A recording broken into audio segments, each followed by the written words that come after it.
Salam, selamat pagi. Perkenalkan, nama saya Febriani Hanawalakau, NIM 1123174174 kelas C. Saya membuat video ini untuk melengkapi tugas etika Kristen dalam bisnis yang dibawakan oleh Ibu dosen Desi Asnat Sitania Pesi. Nah, saya akan menjelaskan pengertian deontologi dan teleologi secara etimologi. Nah, deontologi ini berasal dari bahasa Yunani yaitu deon yang berarti kewajiban yang harus dilakukan dan logos yang berarti ilmu atau studi. Nah, jadi secara etimologi, deontologi adalah studi tentang kewajiban moral atau aturan yang harus dipatuhi. Nah, sementara itu teleologi berasal dari bahasa Yunani yaitu telos yang berarti tujuan atau akhir dan logos yang berarti ilmu atau studi. Jadi secara etimologi, teleologi adalah studi tentang tujuan atau akhir dari suatu tindakan atau fenomena. Nah, apa itu prima facie menurut Wederos?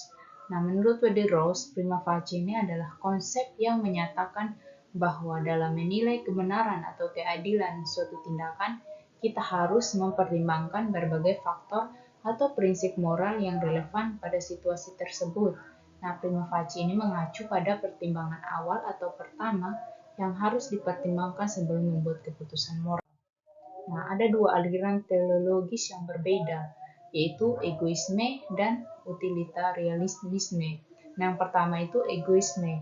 Itu adalah pandangan etika yang menekankan kepentingan individu sebagai prioritas utama. Dalam egoisme, individu dianggap memiliki kewajiban untuk memaksimalkan keuntungan atau kebahagiaan pribadi mereka sendiri tanpa memperhatikan kepentingan orang lain.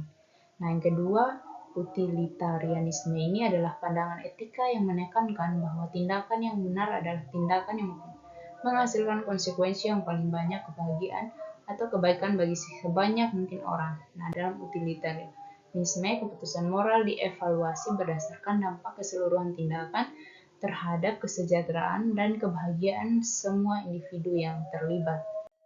Nah, dalam teori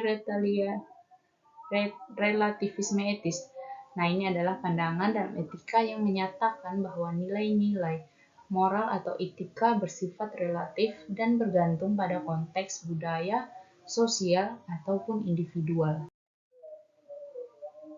Nah, pandangan pribadi mengenai bagaimana seharusnya penerapan etika dalam kehidupan sehari-hari berkaitan dengan teori deontologi, teleologi, dan relativisme etis. Secara keseluruhan, penerapan etika dalam kehidupan sehari-hari seharusnya mencakup elemen-elemen dari teori deontologi, teleologi, dan relativisme etis yang membentuk pandangan moral yang komprehensif dan berkelanjutan, yaitu dengan memadukan berbagai pendekatan etika, kita dapat menjadi individu yang bertanggung jawab dan peduli terhadap kebaikan